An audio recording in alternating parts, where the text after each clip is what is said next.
There we are. And hello, everybody. Welcome to Coffee, Kegs, and Kriegsspiel. I'm your host, Marshall. And today we're going to talk about something that has to do with Kriegsspiel. It's a little uncomfortable for me, but we're going to talk about it. And you're going to see that on my screen, I'm loading something that doesn't look like Kriegspiel at all. It looks, well, it's a game, right? It's Ultimate Admiral Dreadnoughts. Not what you think of when we play Kriegspiel. We often think of Tabletop Simulator. So why am I loading up this naval game when, sorry, every time I click over here, it minimizes the screen. Why is it that every time I do this, it eh, what was I going to say? I just lost my train of thought there.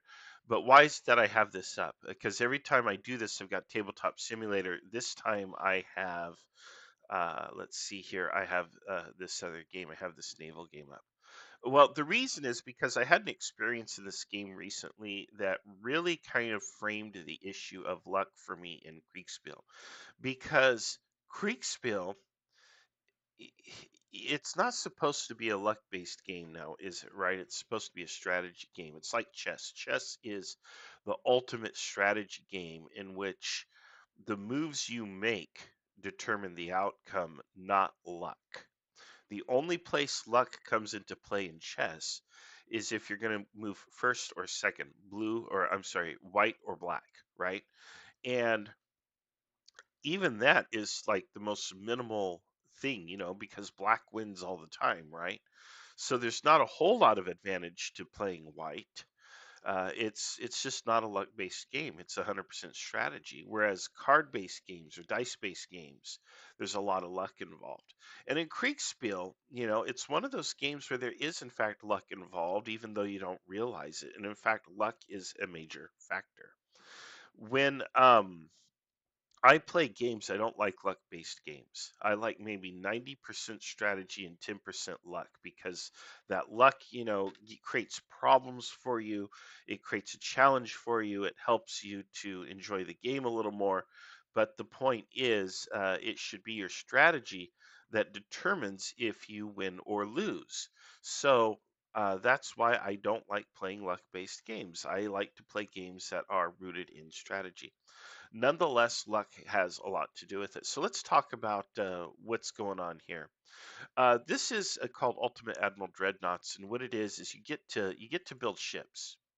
You come in here, you design ships, and you it takes you throughout history. Your opponents design the ships, and you can put the decide what all the components are. I'm going to load it. This is a little slow to load, but you can decide what attributes you want the ship to have. You can change these things out. I can't in this particular view because I'm not in the correct screen to modify the ship. This is where I just view the ship because it was faster to load. um, but here, I've got this really cool design. I've got these 13-inch double gun turrets, and then I've got these. I think these are 6-inch guns because I wanted something with a higher rate of fire, but that still kind of penetrates targets. And so on. Actually, they're 5-inch guns, aren't they? A little bit faster fire rate. So it's this really cool thing. And you take this into battle, and if you saw my initial screen where it showed my fleet, you'll notice that, well, I had a whole bunch of dreadnoughts. And that's because this is a game, and I play the game the way I want to play the game. And in this case, I am going with a fleet that's just all dreadnoughts. I don't have any torpedo boats, no destroyers, no light cruisers, no heavy cruisers. It's all just dreadnoughts, right? So I have all of this.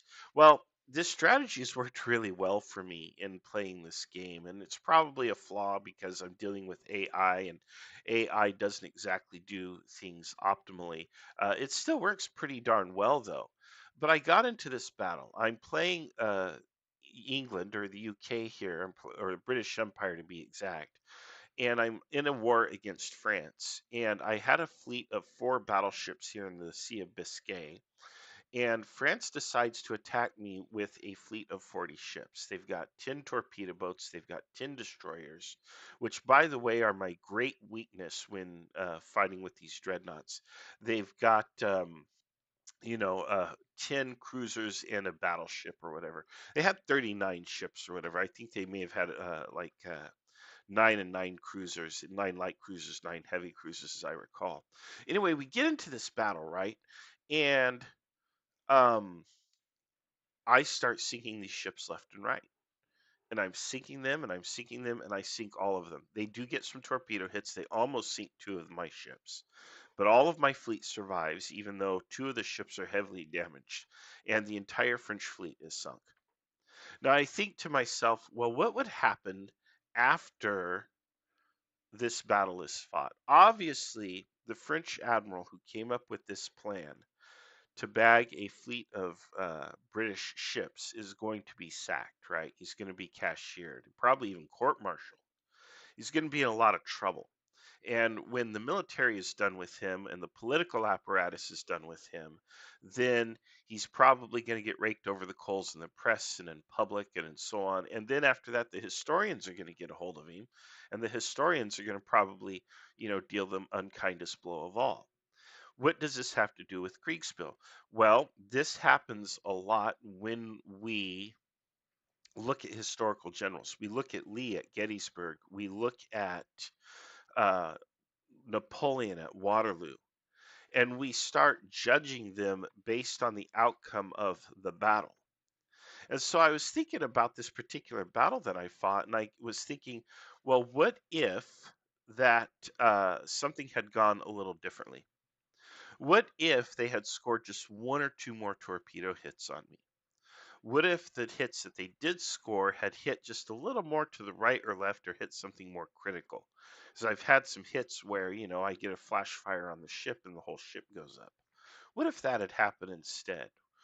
And when you think about it, you think, the French plan to send a massive fleet against four of my dreadnoughts with so many torpedo boats and destroyers, which are my weakness, and to attack me with this nearly overwhelming fleet almost certainly would have brought about victory. Perhaps if they had brought just one or two more torpedo boats or destroyers. That little of a margin could have made the difference. Perhaps if I had only three ships instead of four, um, you know, any little difference one way or the other, and the entire outcome of the battle would have been completely reversed. Instead of having a glorious victory for the British Empire, it would have been a glorious victory for the French, and I would have been the one who was being cashiered from the service and then being raked over the coals by the press, and then the historians would savage my legacy for decades and centuries to come. And it's actually just that.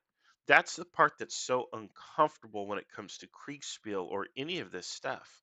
That the matter of just a few inches one way or the other where a torpedo hits, or where a bullet lands, or the matter of 5 minutes whether or not reinforcements make it to a battle or something like that. What if Napoleon at Waterloo had an extra division of reinforcements? What if at Gettysburg, Lee had more ammunition for his artillery? Would these things have played out differently? In fact, here's a better question. What if you take the same exact situation, the same exact set piece battle, and run it over and over and over again? Would things be different? So, if all the big decisions were the same, right? If Napoleon were to say, okay, we're going to take the guard and we're going to go up the center and we're going to hit them, how many times out of 100 times, if you could run that experiment 100 times, would he punch through versus being repulsed? Likewise, at Gettysburg, right? How many times would Pickett's charge succeed versus fail? And we might sit here and think, well, 100 times out of 100 times it would fail. The fundamentals were all wrong. The math was wrong. The calculus was bad, whatever. But is that really the case? And if you did this over and over, what if a shell had landed a few feet to the right or the left and took out a battery or something, or did something dramatic, or an officer had been hit or wounded, the bullet went, you see Hancock. What if Hancock had been killed? at Gettysburg or something. There's any of these things that could have made the difference. And the end result of this is you realize that luck has an uncomfortably large, outsized impact on the result. So we like to say that battles are won or lost before they're even started. And that's true. I think the logistics, the setup, the training, all the things that go into the battle prior to the battle being joined, they have a massive bearing on the outcome of the battle. No question about that. What happens in the battle, I think it comes down, it could be something as small as a decision made by an individual soldier. Where do I aim my rifle and who do I shoot? When do I shoot? Do I hold this position? Do I keep my nerve under pressure? Because if one soldier fails, that could cause a critical position in the line to fail, and before you know it, the whole thing is lost. On the other hand, the decisions of the officers, likewise.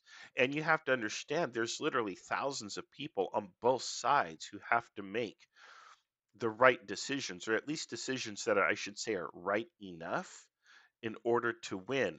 At the same time, the people on the other side have to make decisions that are just wrong enough, not necessarily wrong, but just not right enough, I guess you could say, that causes them to lose the engagement.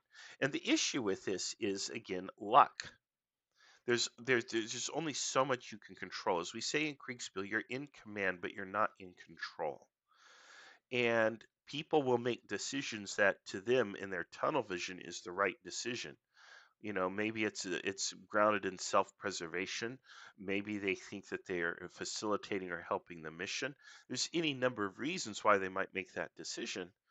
But at the end of the day, they've made the decision, and in the whole nexus of interplay of events or whatever, it ends up being just this much wrong, this much off, and boom, the whole outcome is decided based on that. Sometimes the entire fate of nations turns on a single battle. Again, look at Waterloo. Again, look at Gettysburg, which was a turning point for the Civil War. So you have these things. And we see this in Kriegspiel. So when we play Kriegspiel, we see the situation where, and I could pull up a tabletop simulator right now. Let's do that. Let's do that. But in Kriegspiel, you see situations where players um, end up in a fight and how the die roll results determines whether or not they win the battle. And it's hardly fair. It doesn't feel fair. It feels unfair. It feels wrong. For example, when we played Kriegsspiel Royale, everybody started out with pretty much the same stuff, but then when they ended up in battle, a lot of times it just came down to the die roll result. What was the result on the die roll, on that initial die roll? And then that kind of just determined everything. And so we had excellent Kriegspielers who were losing their engagements because, well, they rolled a one, if you will, instead of a six. And what do you do, And I think the bottom line here is that you cannot judge people based on the outcome of their battles because a lot of times the outcome of the battle is dependent on luck and not so much on the general's calculus. Let me find one that here's one that ended. So I'm going to pull up one that actually ended. And let's just take a look here at what happened. Okay, so this here is in our Tournament of Champions.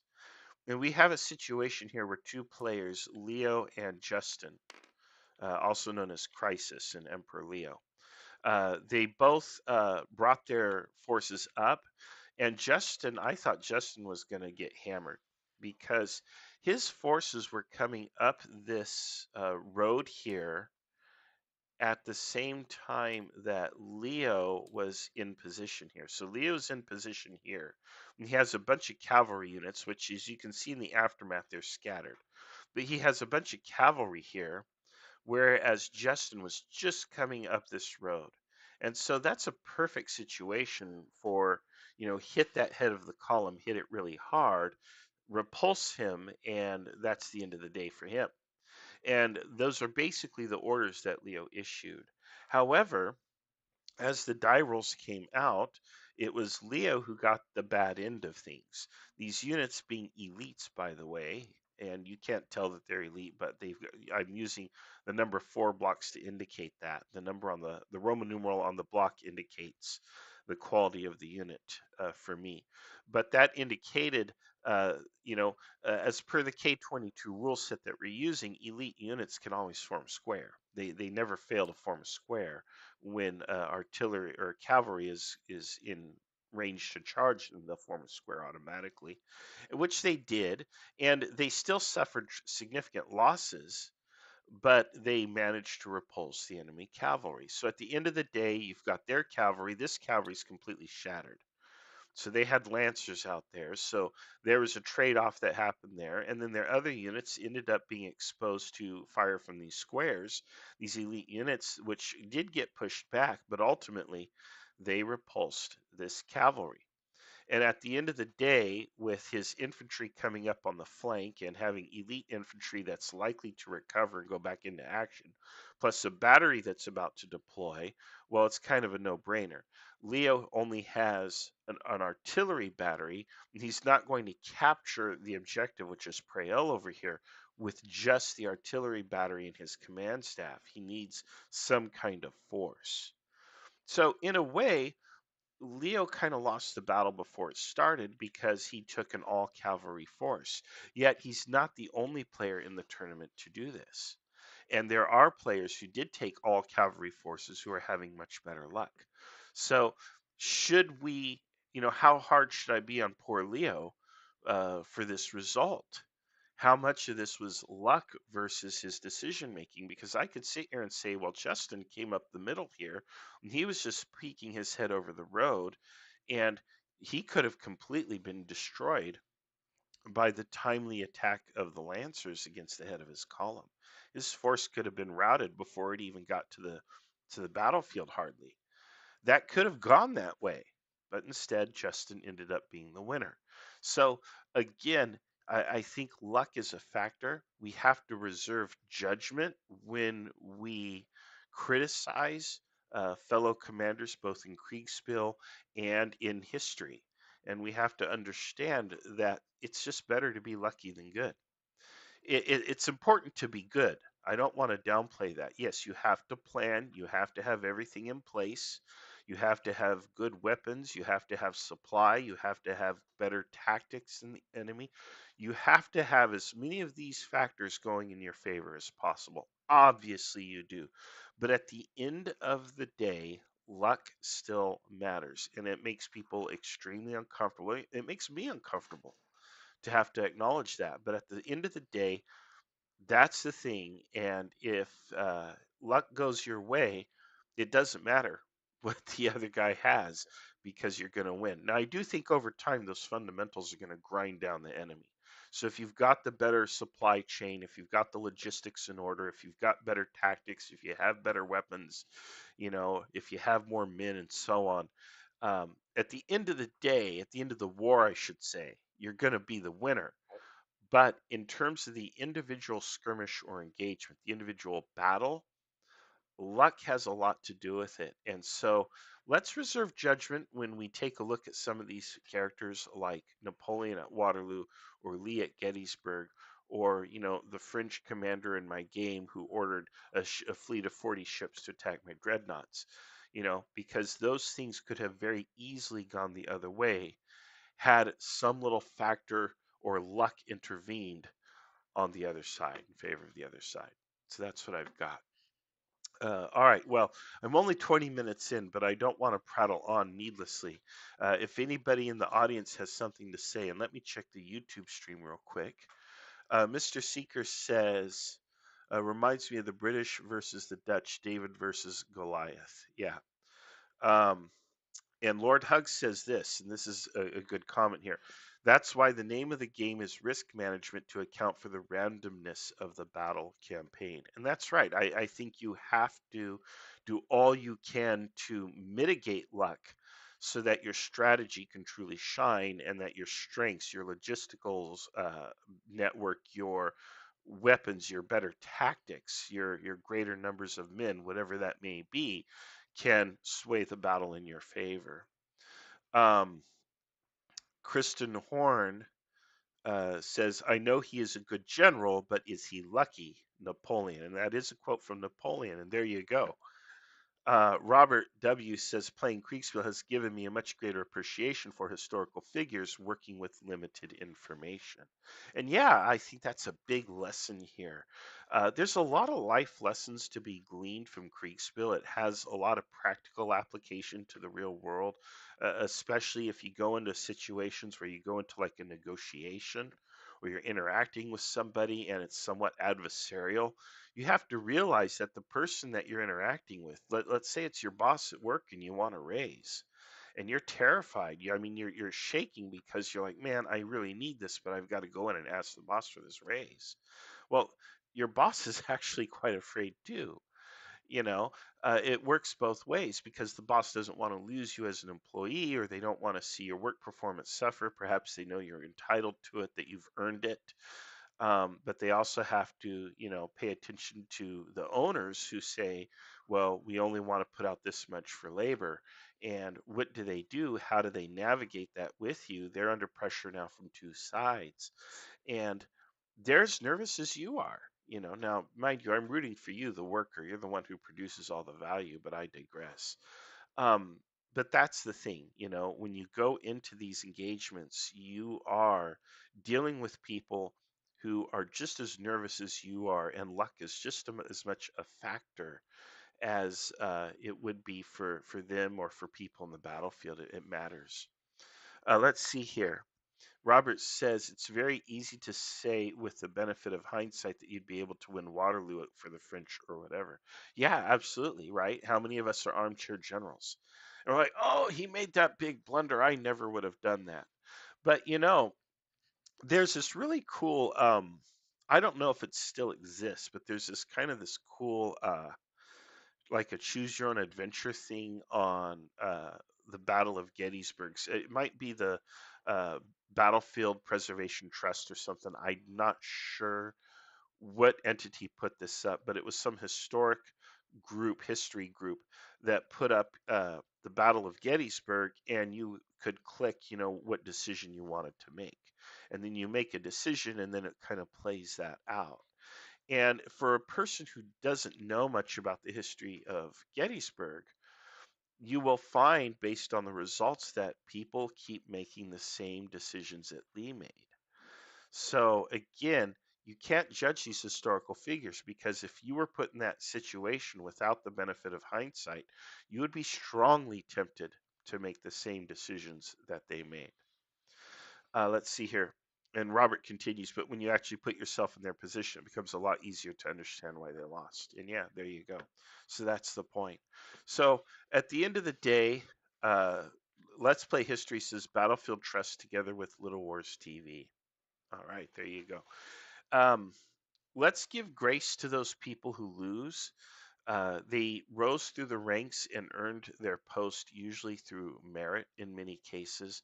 And these people, like Lee and Napoleon, won a lot of battles because they had some acumen, they had some skill. They also had very good subordinates. You take a look at Lee, and you got Jackson, right, who's just an all star as far as generals go. And you have to understand that when these people lose, it's not because they made these huge blunders, even though hindsight tells us these were blunders. At the time, they were working with limited information and making a decision that they felt was optimal, and luck is a factor. And also, when you play in a game, understand that you can make all the right decisions and still lose. And that's probably like a quote from Captain Picard on Star Trek, I think. I've seen the meme. But it's the case here. I don't think that Justin's attack up this road was necessarily brilliant. Um, and I don't think that Leo's order to attack the head of that column with his lancers was a bad order. But the dice spoke. Luck spoke. Luck has a say in it. And Luck said, no, Justin wins. And well, that's the end of the day. I do think if Leo had some infantry, he'd be in at least a fighting position. But against these horses, you probably wouldn't win either. So there you have it. But there are people who've brought all cavalry force to the game and they're doing a little better. So again, luck is a factor. So all right. Well, I want to thank you all for being here, tuning in, and watching the show. We are a little bit early on time, but I think that's okay. Uh, but I appreciate all of you coming in to watch the show, to ask your questions and give comments and stuff. If you have topic ideas, feel free to submit those. Please get involved with us on our Discord.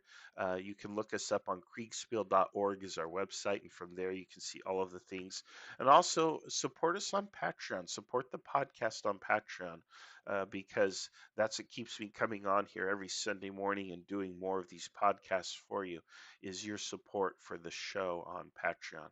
So I want to thank you all for your time. And I'll put the link to the Patreon in the comments here. Uh, Here it is right here, patreon.com/Kriegspiel. And if you're tempted or feel generous, it's appreciated. Okay. All right. Well, thank you, everyone. Take care, and we will see you on our next adventure. Bye for now.